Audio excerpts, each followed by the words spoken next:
जैसे कि यहाँ पे आप लोग देख सकते हो, आज दो आईपीओ का क्लोजिंग डेट है 11 अगस्त को। उनमें से अभी इसमें हम बात करेंगे जेएसडब्ल्यू सीमेंट के बारे में, और मोस्ट ऑफ द वीडियो हम लोग का जो आता है क्लोजिंग डेट पे आता है, क्योंकि उससे पहले आप लोगों को क्या ही बताऊं, क्लोजिंग डेट तक बहुत सारा डाटा हम लोग के पास अवेलेबल हो जाता है। इसलिए मैं आप लोग को क्लोजिंग डेट के आसपास ही बताता हूँ। तो चलिए वीडियो को शुरू करते हैं। यहाँ मैं उससे पहले आपको बता दूं, मैं हूँ प्रेम, आप देख रहे हैं मार्केट न्यूज वाईटी। तो चलो सबसे पहले देख लेते हैं इस आईपीओ का डिटेल्स के बारे में। यहाँ पे आप लोग देख सकते हो, अगस्त 7 को इसका ओपनिंग है, अगस्त 11 को इसका क्लोजिंग है। अगर आप लोग को अप्लाई करना है तो आज शाम 5 बजे से पहले यूपीआई मैंडेट कन्फर्मेशन कर देना है। उसके बाद अगर आप लोग को अलॉट हो जाता है तो 12 अगस्त को पता चल जाएगा। अगर अलॉट नहीं होता है तो 13 को रिफंड, और अगर जिसको मिल जाता है तो 13 को ही शेयर्स क्रेडिट हो जाएंगे उसके बैंक डीमैट अकाउंट पे। यहाँ पे फेस वैल्यू 10 रुपीज़ पर शेयर देखने के लिए मिलता है। ये एक बुक बिल्ड इशू है, तो यहाँ पे जो प्राइस बैंड देखने के लिए मिल रहा है 139 से लेके 147 पर शेयर का देखने के लिए मिल रहा है। लॉट साइज ये 102 शेयर पर लॉट यहाँ पे देखने के लिए मिल रहा है। और ये जो सेल टाइप है, यहाँ पे आप लोग को फ्रेश कैपिटल के साथ साथ ऑफर पर सेल का देखने के लिए मिल रहा है। टोटल इशू का यहाँ पे अगर हम लोग बात करेंगे, 24 करोड़ 48 लाख 97,000 शेयर इशू किए जा रहे हैं, और उसके थ्रू यहाँ पे 3,600 करोड़ का रेज किया जा रहा है। और उनमें से कंपनी के पास कितना जा रहा है, जो कि फ्रेश इशू है, वो उसका कैपिटल कंपनी के पास जाएगा, जो कि बन रहा है आप लोग का 1,600 करोड़, जो कि आप लोग का 10 करोड़ 88 लाख शेयर यहाँ पे इशू करके रेज किया जा रहा है। और बाकी जो है वो ऑफर पर सेल है। तो यहाँ पे एक चीज़ यहाँ पे आप लोग नोटिस करो, मेजर पर्सन जा रहा है ऑफर पर सेल में। तो यहीं से एक नेगेटिव इमेज कभी कभी लोग ये एज्यूम कर लेते हैं कि नहीं भाई, अगर कंपनी बहुत अच्छा है तो लोग यहाँ पे क्यों निकल रहे हैं। तो उसके बहुत सारे रीजंस हो सकते हैं। कोई कोई इन्वेस्टर बहुत अर्ली कंपनी के अंदर पैसा लगा देते हैं, और तभी उनको एक अलग ही प्राइस में शेयर मिले रहते हैं, और अभी डिजायर अमाउंट हो जाता है उनका, तो कभी कभी लोग उसके वजह से भी निकाल लेते हैं। लेकिन ये एक नेगेटिव इम्पैक्ट तो डालता ही है। और उसके साथ यहाँ पे आप लोग देखो क्या है, ये बुक बिल्ड आईपीओ है, और यहाँ पे बीएससी और एनएससी दोनों जगह में आप लोगों को लिस्टिंग होते हुए दिखेगा। और जैसे कि यहाँ पे कुछ प्रेस इशू भी है, तो प्रेस शेयर यहाँ पे आप लोग को शेयर होल्डिंग पोस्ट इशू में देखने के लिए मिल जाएगा। तो अभी हम लोग बात कर लेते हैं जेएसडब्ल्यू आईपीओ का लॉट साइज के बारे में, कि आप लोग को कैसे अप्लाई करना चाहिए, कौन सा सेगमेंट में अप्लाई करना चाहिए। अगर आप लोग रिटेल में अप्लाई करना चाहते हो तो आप लोग मिनिमम 1 लॉट और मैक्सिमम 13 लॉट तक अप्लाई कर सकते हो। 1 लॉट के लिए आप लोग को 15,000 रुपीज़ लगेंगे, और आप लोग को 13 लॉट के लिए 2 लाख रुपीज़ लगेंगे। मैं यहाँ पे आप लोग को पूरा मतलब राउंड फिगर बता रहा हूँ। और उसके साथ अगर आप लोग स्मॉल HNI में अप्लाई करोगे तो मिनिमम 14 और मैक्सिमम 66, उसके ऊपर चले जाने से आप लोग को बिग HNI में अप्लाई करना पड़ेगा, जो कि आप लोग को यहाँ पे देख सकते हो 10 लाख रुपए के ऊपर आप लोग बिग HNI में अप्लाई करोगे। उसके नीचे 2 लाख से 10 लाख के बीच में अगर आप लोग के पास है तो आप लोग स्मॉल HNI में अप्लाई कर सकते हो। तो चलो उसके बाद हम लोग बात कर लेते हैं इसका रिजर्वेशन के बारे में। यहाँ पे आप लोग देख सकते हो, क्वालिफाइड इंस्टीट्यूशनल बायर के लिए 50%, और उसके बाद नॉन इंस्टीट्यूशनल बायर्स के लिए यहाँ पे 15%, रिटेलर्स के लिए यहाँ पे 35%, और इसी के साथ 100% का यहाँ पे कोटा पूरा हो जाता है। एंकर इन्वेस्टर के बारे में यहाँ पे बात कर लेते हैं, क्योंकि ये दो डेट जो आप लोग को देखने के लिए मिल रहा है, उस टाइम पे थोड़ा सा सावधान रखिएगा, क्योंकि उस दिन में भी कोई ज़्यादा शेयर्स अपना खाली कर रहा है, तो प्राइस में फ्लक्चुएशन भी देखने के लिए मिल सकता है।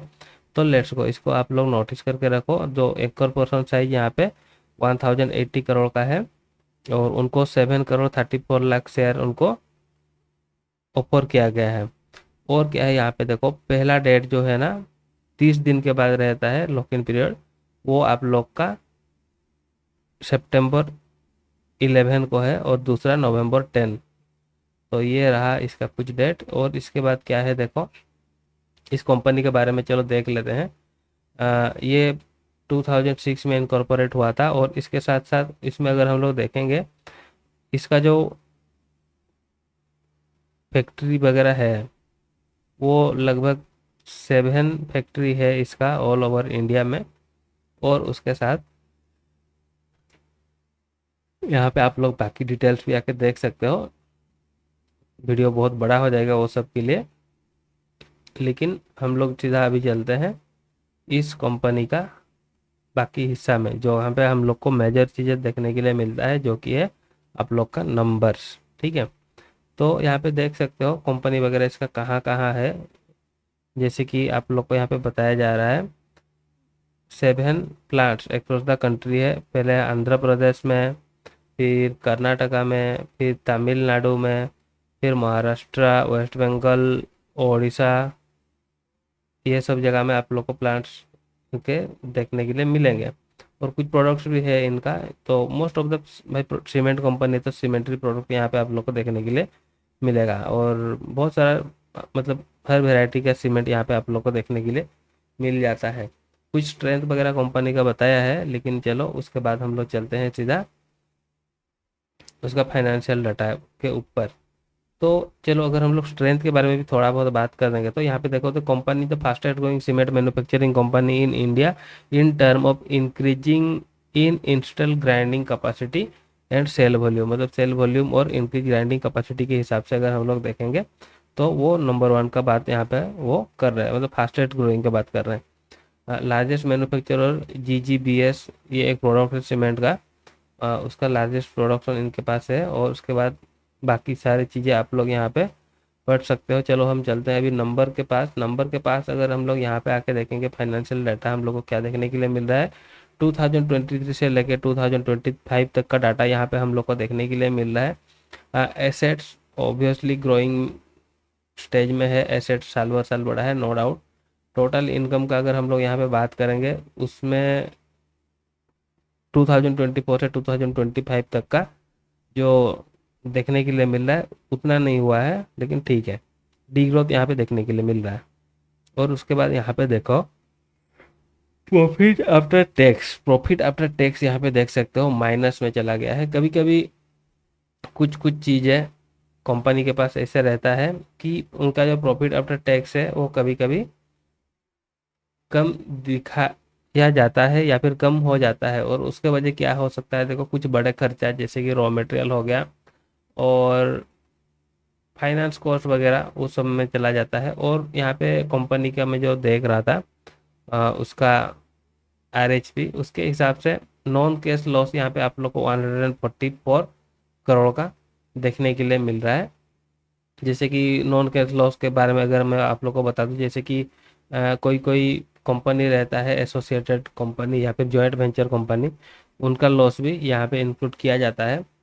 या फिर आप इस कंपनी का सेटेलाइट कंपनी भी मान के चलो। और उसके बाद क्या है देखो, हाई टैक्स टैक्स यहाँ पे 120.13 करोड़ का टैक्स यहाँ पे देखने के लिए मिल रहा है। तो ये सब के वजह से यहाँ पे इतना बड़ा लॉस देखने के लिए मिल रहा है। लास्ट ईयर तो फिर भी थोड़ा बहुत था पॉजिटिव में, लेकिन इस बार तो बड़ा नेगेटिव में ही दिखा रहा है। लेट्स सी, ये सब भी कारण है, मतलब भाई सामने ही शो होके आ रहा है इतना बड़ा लॉस, तो कहीं ना कहीं इन्वेस्टर घबरा जाते हैं। उसके बाद अर्निंग बिफोर टैक्स यहाँ पे देखेंगे तो वो भी लास्ट ईयर के हिसाब से थोड़ा बहुत कम है। लास्ट ईयर तो क्या 2023 के हिसाब से भी कम है। मतलब जो अर्निंग रहता है कंपनी के पास बिफोर इंटरेस्ट और टैक्स, ठीक है ना, वो सब के पहले। और नेटवर्क देखेंगे, हाँ ठीक है, नेटवर्क भी लास्ट ईयर से थोड़ा कम हुआ है। रिजर्व एंड सरप्लस यहाँ पे है कंपनी के पास, नो डाउट। और बोरोइंग्स बोरोइंग्स देखो, ये सब हैवी मशीनरी वाला कंपनी है सब, और ये सब में कभी कभी देखने के लिए मिलता है बोरोइंग्स वगैरह।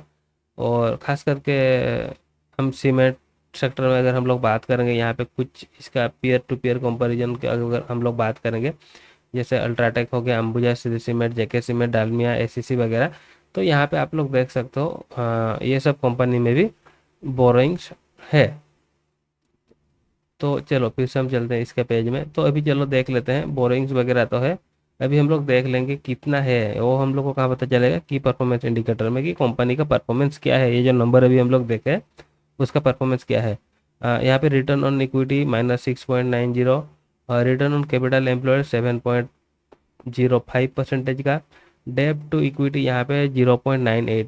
अगेन आप लोगों को बता दो 1 के नीचे अगर है, ये क्लोज टू 1 है, मतलब कंपनी जितना ज़्यादा रिलाई कर रहा है इक्विटी के ऊपर और उतना ही ज़्यादा रिलाई कर रहा है डेब्ट के ऊपर, मतलब बहुत ज़्यादा हावी तो नहीं है डेब्ट इसके ऊपर, फिर भी चलेगा।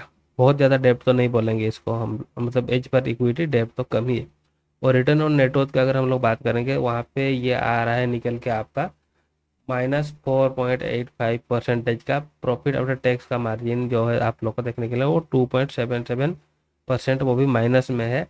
अर्निंग बिफोर टैक्स अगर हम लोग देखेंगे तो अगर कंपनी के पास ये सारे लॉस नहीं होता तो मान के चलो 8% के आसपास तो आ जाता है। लेट्स सी आने वाला डेज में क्या होगा।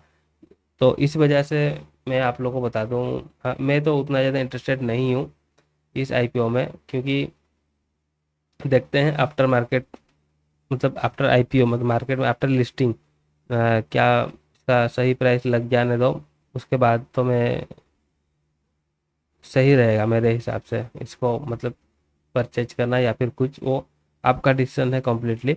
और यहाँ पे अर्निंग पर शेयर का अगर हम लोग बात करेंगे, यहाँ पे देख सकते हो ये दोनों चीज़ माइनस में देखने के लिए मिल रहा है। तो लेट्स गो, आगे बढ़ते हैं। ये सबको देखने के बाद अभी हम लोग बात कर लेते हैं ये कंपनी का पर्पज क्या है, ये जो लेके जा रहा है उसका पर्पज क्या है। और बाय द वे अगर अर्निंग पर शेयर का यहाँ पे हम लोग बात करेंगे, -1.31 रुपीज अर्निंग पर शेयर, और यहाँ पे पोस्ट आई पे 1.20 का है। और उसके बाद प्राइस टू अर्निंग रेशियो यहाँ पे अगर हम लोग देखेंगे वो -112.61, और पोस्ट आई वो -122.38 का यहाँ पे हम लोग को देखने के लिए मिल रहा है। तो लेट्स गो, और इसके बाद अभी हम लोग चलते हैं ऑब्जेक्ट क्या है, ऑब्जेक्ट ऑफ द इशू, मतलब ये जो कंपनी पैसा लेके जा रहा है किस रीजन से लेके जा रहा है, क्या करने वाला है। तो ये financing core establish a new integrated cement unit in Nagpur, Nagpur में एक यूनिट बन रहा है इंटीग्रेटेड यूनिट, वहाँ पे 800 करोड़ का लगेगा। और बाकी ये जो है आपका बोरिंग्स वगैरह उसको पेमेंट करने के लिए 520 करोड़ कंपनी ले रहा है। और बाकी जनरल कॉरपोरेट पर्पज उसके बारे में यहाँ पे हम लोग को बताया नहीं गया। तो इतना पैसा तो लगने वाला है ये दो काम में। तो अभी चलो देख लेते हैं इसका सब्सक्रिप्शन स्टेटस क्या है। अगर यहाँ पे आप लोग को बताऊं, अभी तक इसमें वन टाइम का भी सब्सक्रिप्शन कंप्लीट नहीं हुआ है। इसके ऊपर एक छोटा सा अपडेट वीडियो मैं आप लोग को दे दूंगा, तो नहीं आया है। और इसके बाद क्या है, इसका जीएमपी भी थोड़ा बहुत देख लेते हैं। जो यहाँ पे अभी 3.4% का जीएमपी देखने के लिए मिल रहा है। आई डोंट थिंक सो कि इतना भी अचीव कर पाएगा। लेट्स सी, आने वाला डेज में हम लोग को पता चल जाएगा। ऑब्वियसली मैं आप लोग को अपडेट कर दूंगा इसके बारे में। तो गाइज ये था जेएसडब्ल्यू सीमेंट आईपीओ के ऊपर मेरा वीडियो। तो take care, keep learning, keep growing, bye bye.